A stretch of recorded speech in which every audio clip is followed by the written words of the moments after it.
Hello, I will be presenting the MO for the argument the United States federal government should incrementally raise the minimum wage to $15 an hour. In our LOC, we presented the argument that minimum wage would only increase poverty, and that the price or the amount of minimum wage being set at $7 an hour is not the cause of homelessness in America, that the cause of homelessness in America is actually a deficient housing market.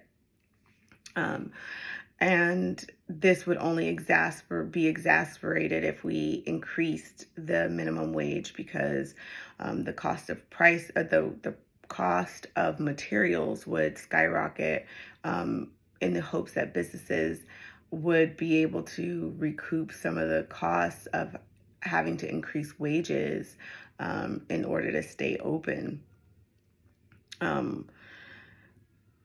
Which actually will lead to those same employees seeking additional employment just to make up the difference when employers cut back on hours because they cannot afford to keep full-time employees at that rate. Less hours leads to employees needing to seek additional employment, and having various jobs that keep them away from their kids. And when you keep a parent away from their kids have free time. That free time leads to all kinds of dangerous activities, including crime. I would also like to add that time spent away from your child and unsupervised children, this is the cause of an increased teen pregnancy and STD rate. When we look at the percentages of young women visiting Planned Parenthood for medications to treat STDs and abortions, we have to acknowledge that this is happening because of the lack of parental supervision. And that lack of parental supervision stems from parents being at work. And again, raising the minimum wage would only exacerbate that, because when businesses cut down on hours, and then what does a parent do? They have to go and get another job just to try to sustain. In addition, raising the minimum wage is only an incentive for big corporations to hire robots to do what humans do or did.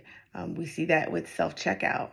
And it's not just exclusive to humans. If a company can't afford a robot, then the alternative is, let's head overseas. And that has been what we see.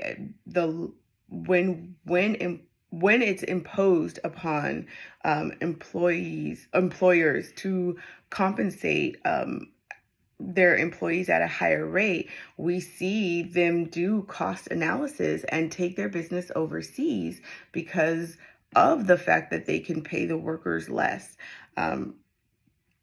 And that's an option for bigger businesses. Smaller businesses just go out of business. The trauma to the financial trauma that these entities have or these small businesses have when incurring higher wages for their employees, then that sends them into the red, and most of them close their doors because of it. It's why we've seen the death of small businesses over the last 10 and 15 years.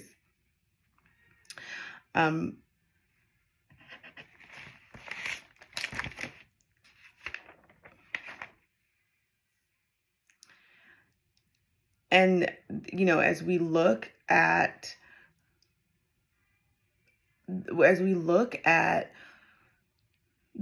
the possibility of an increase in financial wages, we also need to consider um, the effect on not just our economy and socially, but emotionally, right?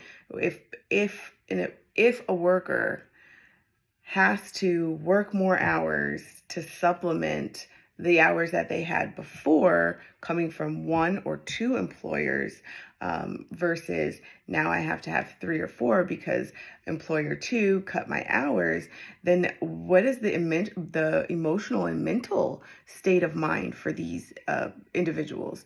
If I have to spend 12 hours at work just to make what I was making at during a $10 day or a 10-hour day. Now I'm frustrated. I'm angry. And if I'm frustrated and angry and I bring that home, then now my kids are seeing that, or I might take it out on my kids. And if we have parents so exhausted mentally, physically, and emotionally, and they come home and take that out on kids that are bound to make mistakes, then we're going to have an increase in kids needing to be removed from homes, kids that are being abused. And if kids are being abused, what does that say for our next generation? If we have, this large percentage of children, one, being latchkey kids, two, now being abused by a parent that is just emotionally stretched to the max. And that's not fair. And that is why we should not increase the minimum wage.